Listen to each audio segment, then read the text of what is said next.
కుంభరాశిలో జన్మించినటువంటి వారికి ఈ పరాభవనామ సంవత్సరంలో ఆదాయం 2, వ్యయం 8, రాజ్యపూజ్యం 4, అవమానము 2. గమనించుకున్నట్లయితే రాశిలోనే డిసెంబర్ 5 వరకు సంచారం చేస్తున్నటువంటి రాహుగ్రహ ప్రభావము, సప్తమంలో కేతుగ్రహ ప్రభావం మిశ్రమమైనటువంటి ఫలితాలన్నింటినీ కలుగుతాయి. ప్రధానంగా ఎదుటి వాళ్ళ యొక్క సహాయ సహకారాలు సరిగ్గా అందకపోవడము, అలాగే ఎంత ప్రయత్నము ఉత్సాహంతో ముందడుగు వేసినా ఎదుటి వాళ్ళ సహాయ సహకారం లేని కారణం చేత ఏకాకిగా స్వయం కృషితో ముందడుగు వేయాల్సినటువంటి పరిస్థితి ఈ రాహుకేతు గ్రహ ప్రభావం వలన కలుగుతాయి. ఇక ఇలాగో గత సంవత్సరం నుంచి ఏలినాటి శని గత 2-3 సంవత్సరాల నుంచి ఏలినాటి శని ప్రభావంలో ఉన్నారు. కాబట్టి ఈ శని ప్రభావం కూడా అనుకూలంగా లేని కారణం చేత ప్రయత్నాల్లో ఆటంకాలు అనేటువంటివి ఉంటాయి. ఇక ముఖ్యంగా గమనించుకున్నట్లయితే ఎప్పుడు ఇలాగే ఉంటుందానంటే మే 31వ తారీఖు వరకు కూడాను గురువు సంపూర్ణంగా ఈ యొక్క కుంభరాశిలో జన్మించినటువంటి వారికి యోగించబోతున్నాడు. కాబట్టి ప్రధానంగా విద్యార్థులకి అనుకూలంగా ఉండేటువంటి సమయం, అన్ని పరీక్షల్లో విద్యార్థులు పాస్ అవుతారు. ఇక గమనించుకున్నట్లయితే ఈ సంబంధించినటువంటి కుంభరాశిలో జన్మించినటువంటి వారికి ఏలినాటి శని ప్రభావము, రాహుకేతు యొక్క ప్రభావం సాధారణంగా ఉండడం, గురువు అనుకూలంగా ఉండడం, ప్రధానంగా మే 31 వరకు చేపట్టినటువంటి ప్రతి పనులలో కొంత ముందడుగు వేసేటువంటి ప్రయత్నాలు ఎక్కువగా ఉంటాయి. కానీ జూన్ 1 నుంచి అక్టోబర్ 30 వరకు గురువు షష్టమ రాశిలో సంచారం చేస్తున్నటువంటి ఈ కారణం చేత ప్రధానంగా రుణగ్రస్తులయ్యేటువంటి అవకాశం ఉంటుంది. అన్ని విధాలుగా సహాయ సహకారాలు, ఎదుటి వాళ్ళు మిత్రులు అనుకున్న వాళ్ళు దూరం అవ్వడము, అలాగే మీ మంచి కోరే వాళ్ళు మీకు దూరంగా ఉండడం, తద్వారా మీరు కొన్ని ఇబ్బందికర పరిస్థితులు అనేవి ఉంటాయి. ఈ సందర్భంలో చేసేటువంటి అనగా జూన్ 1 నుంచి అక్టోబర్ 30 వరకు ఏ డబ్బుతో పనిచేసే ఏ పనైనా కానీ మీకు యోగాన్ని ఇవ్వదు. వ్యాపార విస్తరణ కావచ్చు, స్పెక్యులేషన్స్గా స్టాక్స్లో పెట్టుబడి పెట్టడం కానీ, లేదా ఎవరికైనా అప్పు ఇవ్వడం కానీ ఈ సమయంలో మాత్రం చేయకండి. తద్వారా కొన్ని ఇబ్బందికర పరిస్థితులు ఎదురవుతాయి. అక్టోబర్ 31 నుంచి జనవరి 24 వరకు సింహరాశిలో సంచారం చేస్తున్నటువంటి గురుగ్రహ ప్రభావం వలన ఏలినాటి శని ప్రభావంతో ఇబ్బంది పడుతున్నటువంటి వారికి కొంత ఉపశమనం అనేటువంటి లభిస్తుంది. ఈ సమయంలో వివాహం కాని అబ్బాయిలకి అమ్మాయిలకి వివాహ సంబంధాలు కుదిరేటువంటి అవకాశాలు ఎక్కువగా ఉంటాయి. మీ పేరుకు తగ్గటువంటి విధంగా అనగా మీ పేరు ప్రఖ్యాతులు చక్కగా మీ పనికి తగ్గట్టుగా పేరు ప్రఖ్యాతులు పెరుగుతాయి. తద్వారా కుటుంబంలో, సమాజంలో అన్ని విధాలుగా యోగదాయకంగా ఉంటుందని చెప్పవచ్చు. కాకపోతే డిసెంబర్ 5 నుంచి వ్యయ రాహు ప్రభావము, అలాగే షష్టమ కేతు గ్రహ ప్రభావం అనుకూలంగా ఉంటుంది. కానీ వ్యయ రాహు ప్రభావం అనేటువంటిది ఉండడం వల్ల డిసెంబర్ 5 తర్వాత మీ వస్తువులు కానీ, విలువైన ఆభరణాలు కానీ, లేదా మీ ఇంట్లో ఏదైనా కానీ వస్తువుని కోల్పోవడం, దొంగతనాలు జరగడం కానీ జరిగే అవకాశం ఉంటుంది. అగ్ని ప్రమాదాలు జరిగే అవకాశం ఉంటుంది. ప్రతి పనులలో కూడా ఇబ్బందికర పరిస్థితులు డిసెంబర్ 5 తర్వాత రాహుగ్రహ ప్రభావం వలన కలుగుతాయి. కాబట్టి జాగ్రత్తలు పాటించండి.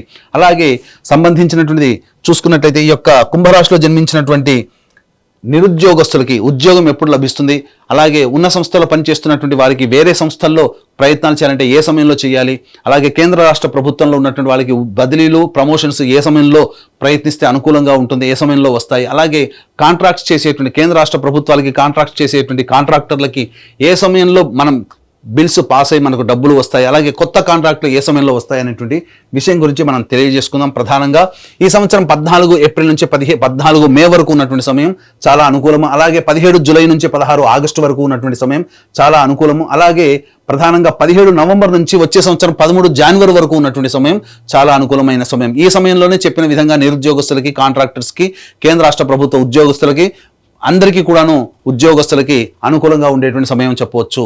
ఈ యొక్క కుంభరాశి వారికి ప్రధానంగా జూన్ 1 నుంచి అక్టోబర్ 30 వరకు, అలాగే జనవరి వచ్చే సంవత్సరం 24 నుంచి ఉగాది వరకు గురువు అనుకూలంగా లేకపోవడం, శని అనుగ్రహం లేకపోవడం, రాహువు కేతులు కూడా అనుకూలంగా ఉండలేని కారణం చేత ప్రధానంగా సమస్యలు అనేటివి వస్తాయి. కేవలం ఈ యొక్క కుంభరాశి వారికే కాకుండా 12 రాశుల వారికి కూడా సమస్యలు నవగ్రహాల యొక్క ఆగ్రహం వల్ల వస్తాయి. ఈ సమస్యలు కూడా తగ్గుముఖం పట్టాలన్నా, మంచి జరగాలన్నా, చెడు తక్కువగా ఉండాలన్నా నవగ్రహాల యొక్క అనుగ్రహం తప్పనిసరి. కాబట్టి ఇట్టి నవగ్రహాల యొక్క అనుగ్రహం కోసం మన పీఠం ఆధ్వర్యంలో ఏప్రిల్ 1 చైత్ర పౌర్ణమి సందర్భంగా హస్త నక్షత్రం అతి శీఘ్రంగా ఫలితాలు ఇచ్చే హస్త నక్షత్రం ఉన్నటువంటి సమయం సాయంకాలం 6 గంటలకి మన పీఠం ఆధ్వర్యంలో నవగ్రహ పాశుపత హోమం, ఆరోగ్యం కోసం మృత్యుంజయ హోమం, సర్వకార్య జయసిద్ధికి సుదర్శన హోమం, రుద్రహోమంతో పాటుగా ఉద్యోగ, వివాహ, విద్య మరియు ఆర్థిక ప్రాప్తి కోసమే లక్ష్మీ మూలమంత్ర సంప్రీత లక్ష్మీ సూక్త హోమాన్ని జరిపించి శక్తిపాతం చేసినటువంటి కరుంగలి మాల ఇవ్వడం జరుగుతుంది. కాబట్టి ఈ యొక్క కార్యక్రమంలో గోత్రనామాలు నమోదు చేసుకునేటువంటి వాళ్ళు ఏప్రిల్ 1వ తారీఖు రోజున మధ్యాహ్నం 3 గంటల లోపల వరకు కూడా నమోదు చేసుకోవచ్చు.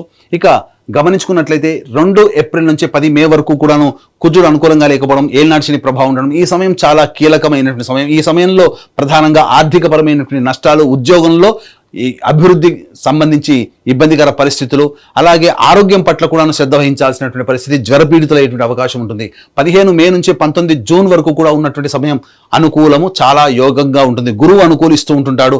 అలాగే 31 మే తర్వాత ఈ సంబంధించినటువంటి గురువు ప్రభావం మనకు ఇబ్బందిగా ఉన్నప్పటికీ కుజగ్రహ ప్రభావం ఆ సమస్య నుంచి బయటపడే అవకాశం ఉంటుంది. 20 జూన్ నుంచి 1 ఆగస్టు వరకు అర్ధాష్టమ కుజుడు, అలాగే షష్టమ గురువు మరియు ఏలినాటి శని ప్రభావము, రాహువు కూడా జన్మరాహు కొంతవరకు యోగిస్తున్నప్పటికీ కూడా ప్రధానంగా కేతుగ్రహ ప్రభావం కూడా అనుకూలంగా లేకపోవడం, ఈ కారణం చేత 26 నుంచి 1 ఆగస్టు వరకు చాలా కీలకమైనటువంటి సమయం. ఈ సమయంలో చేస్తున్నటువంటి ఉద్యోగంలో పలు మార్పులు చేర్పులు చోటు చేసుకుంటాయి. వేరే ప్రాంతానికి, ఇష్టం లేని ప్రాంతానికి బదిలీలు కావాల్సినటువంటి పరిస్థితి వస్తుంది. అలాగే ఆర్థిక పరంగా నష్టాలు అనేటువంటి ఉంటాయి. వాహనాన్ని నడిపేటప్పుడు జాగ్రత్తలు పాటించాలి. తల్లిగారి ఆరోగ్యం పట్ల శ్రద్ధ వహించాలి. 1 ఆగస్టు నుంచి 17 సెప్టెంబర్ మధ్య ఉన్నటువంటి కాలం ప్రధానంగా మీ యొక్క ఆరోగ్యం పట్ల శ్రద్ధ వహించాల్సినటువంటి పరిస్థితి, జ్వరపీడితులయ్యేటువంటి అవకాశము, అన్నిటికంటే ముఖ్యంగా ఆర్థిక పరంగా నష్టాలు, వ్యయ ప్రయాసాలు కోర్చి దూర ప్రాంతాలకు ప్రయాణాలు చేయాల్సినటువంటి పరిస్థితి, సరిగ్గా నిద్ర పట్టకపోవడము, ప్రతి ప్రయత్నంలో ఆటంకాలు అనేటువంటి ఎదురవుతాయి. ఇక 18 సెప్టెంబర్ నుంచి 11 నవంబర్ వరకు గురువు షష్టమ స్థానంలో స్థితి పొంది ఉన్నప్పటికీ కూడాను కుజగ్రహ ప్రవేశం చేత గురుగ్రహం వల్ల వచ్చేటువంటి అడ్డంకులు, ఇబ్బందులు, సమస్యల నుంచి బయటపడి ఆనందకరమైనటువంటి జీవితాన్ని కుజగ్రహం ప్రభావం కలుగుతాయని చెప్పవచ్చు. ఇక 12 నవంబర్ నుంచి 8 మార్చి వరకు ఉన్నటువంటి సమయం ప్రధానంగా ఇది చాలా కీలకమైనటువంటి సమయం. ఈ సమయంలో గురువు అనుకూలంగా ఉంటాడు, శని ప్రభావం అనుకూలంగా ఉండదు. ఈ శని కుజులకి కూడాను షష్టాష్టక స్థితి ప్రభావం, కొన్ని అనుకోని దుస్సంఘటనలు చోటు చేసుకుంటాయి. మీ ఆరోగ్యం పట్ల శ్రద్ధ వహించాల్సినటువంటి పరిస్థితి, ఆర్థిక పరంగా కష్ట నష్టాలు ఎదుర్కోవాల్సినటువంటి పరిస్థితి ఎదురవుతుంది. అన్ని విధాలుగా జీవిత భాగస్వామితో ఇబ్బందికర పరిస్థితులు అనేటివి ఈ 11 నవంబర్ నుంచి 8 మార్చి మధ్య కాలంలో జరుగుతాయని చెప్పవచ్చు. ఈ యొక్క రాశిలో జన్మించినటువంటి వారికి ప్రధానంగా మే 31 వరకు కూడా విద్యార్థులకు అనుకూలంగా ఉంటుంది. అలాగే విదేశీయానం, విదేశీ విద్యకు సంబంధించి చేయ ప్రయత్నాలన్నీ కూడాను కొలికి వస్తాయని చెప్పొచ్చు. ఇక దూర ప్రాంతం, విదేశంలో ఉన్నటువంటి వాళ్ళకి అక్కడ కాంట్రాక్ట్స్ కూడాను రెన్యువల్ అవుతాయి. అలాగే సంబంధించినటువంటి కొత్త H1B కాంట్రాక్టులు కూడా ఈ సమయంలో మీకు యోగంగా ఉంటాయని చెప్పొచ్చు. ఈ యొక్క రాశిలో జన్మించినటువంటి రాజకీయ రంగ ప్రముఖులు వాలంటరీ సర్వీస్ చేసుకోవడమే చాలా మంచిదనే విషయాన్ని గమనించుకోవాలి. డబ్బు మంచినీళ్ళ ఖర్చు అవుతుంది. అలాగే ప్రజాదరణ కోసం ఎక్కువగా ఖర్చు పెడతారు. కాబట్టి పార్టీ పెద్దలతో చర్చించి సమాలోచన చేసి మీ భవిష్యత్ కార్యాచరణ మీరు చేపట్టండి తప్ప మీకు మీరుగా డెసిషన్ తీసుకొని ముందడుగు వేసినట్లయితే ఆశాభంగం అనేటువంటిది తప్పదు. ఇక గమనించుకున్నట్లయితే ఈ యొక్క రాశిలో జన్మించినటువంటి కళాకారులు 24 frames, electronic and printing media మరియు సోషల్ మీడియా రంగంలో ఉన్నటువంటి వారికి మాత్రం సాధారణమైనటువంటి పరిస్థితి ఉంటుంది. అలాగే మే 31వ తారీఖు వరకు మంచి స్థితిగతులు కలిగినటువంటి అవకాశం, మంచి పేరు ప్రఖ్యాతులు పొందేటువంటి సంస్థల్లో కానీ లేదా మంచి పాత్రలు కానీ లభించే అవకాశం ఉంటుంది. తదనంతర పరిణామాల్లో జూన్ 1 నుంచి అక్టోబర్ 30 వరకు గడ్డు కాలం. ఈ సమయంలో ఆర్థికంగా చాలా నష్టపోవాల్సినటువంటి పరిస్థితి, నమ్మిన వాళ్ళే మోసం చేస్తారు సినీ రంగంలో ఉన్నటువంటి వాళ్ళకందరికీ గమనించగలరు. ఇక ఈ యొక్క సంబంధించినటువంటి కుంభరాశిలో జన్మించినటువంటి క్రీడాకారులకి ప్రోత్సాహకాలు సరిగ్గా లభించకపోవడం వల్ల ఇబ్బందికర పరిస్థితులు ఎదురవుతాయి. మీ సామర్థ్యానికి మించి ఎక్కువగా కష్టపడితే తప్ప శుభ ఫలితాలు పొందలేనటువంటి పరిస్థితి. కాబట్టి జాగ్రత్తలు పాటించండి. మీ ఆరోగ్యం పట్ల శ్రద్ధ తీసుకోండి. మీ ఆరోగ్యం కోస్త కుంగుబాటు పడేటువంటి అవకాశం గోచరమవుతుంది. ఈ యొక్క రాశిలో జన్మించినటువంటి రైతులకి మొదటి పంట కంటే రెండో పంట చాలా లాభదాయకంగా ఉంటుంది. మొదటి పంట సాధారణంగా ఉంటుంది.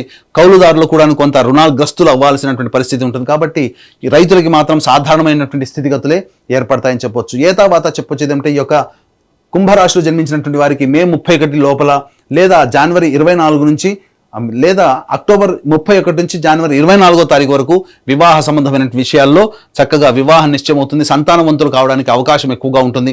అన్ని విధాలుగా బాగుంటుంది. మరీ ముఖ్యంగా నూతన గృహము సంపాదించుకోవాలని కోరిక ఈ చెప్పినటువంటి సమయంలో మీకు కలిగి తీరుతుందని చెప్పడంలో ఏమాత్రం సందేహం లేదు. ఈ రాశిలో జన్మించినటువంటి స్త్రీలు ఎవరైతే ఉంటారో వాళ్ళు చాలా చక్కగా జాగరూకతతో వ్యవహరించాలి. మీ మాటకి తిరుగుండదు. మిమ్మల్ని అందరూ కూడా గౌరవిస్తారు. కాకపోతే జీవిత భాగస్వామితో పొరపచ్చాలు వచ్చే అవకాశం ఉంటుంది. ముఖ్యంగా మీరు సొంత ఇంటి నిర్మాణం చేసుకోవాలనే కళ మీరు సాకారం చేసుకుంటారు. ఫైనాన్స్ వ్యాపారం మీకు అనుకూలంగా ఉండదు. ఈ సంవత్సరం చాలా నష్టపోవాల్సినటువంటి పరిస్థితి. ఎవరిని గుడ్డిగా నమ్మి డబ్బు మాత్రం మీ చేజార్చుకోకండి. అలాగే ఈ యొక్క స్త్రీలకు సంబంధించి ఆపరేషన్స్ జరిగేటువంటి అవకాశం ఉంటుంది. కాబట్టి జాగ్రత్తలు పాటించండి.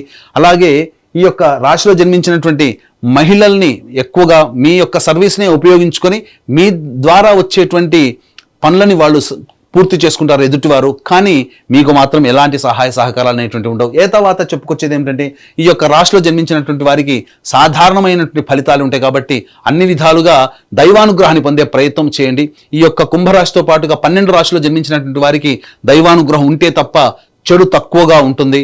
కాబట్టి దైవానుగ్రహం కోసం నవగ్రహాల మీద ఈ యొక్క సంబంధించినటువంటి ద్వాదశ రాశుల వారు ఆధారపడాలి. ఇటువంటి నవగ్రహాల యొక్క అనుగ్రహం సంపూర్ణంగా అందించడం కోసం మన పీఠం ఆధ్వర్యంలో ఏప్రిల్ 1వ తారీఖు రోజున జరిగేటువంటి సర్వదోష నివారణ పూజలు హోమాలలో పాల్గొని ఈ యొక్క శక్తిపాతము చేసినటువంటి కరుంగలి మాలను సొంతం చేసుకోవడం ద్వారా మీ భవిష్యత్తులో అన్ని విధాలుగా మీరు వేసే ప్రతి అడుగులో దైవం మీకు తోడై ఉండి మీ కళల్ని సాకారం చేయాలని ఆకాంక్షిస్తూ సర్వం శ్రీ ఉమామహేశ్వర పరబ్రహ్మార్పణమస్తు.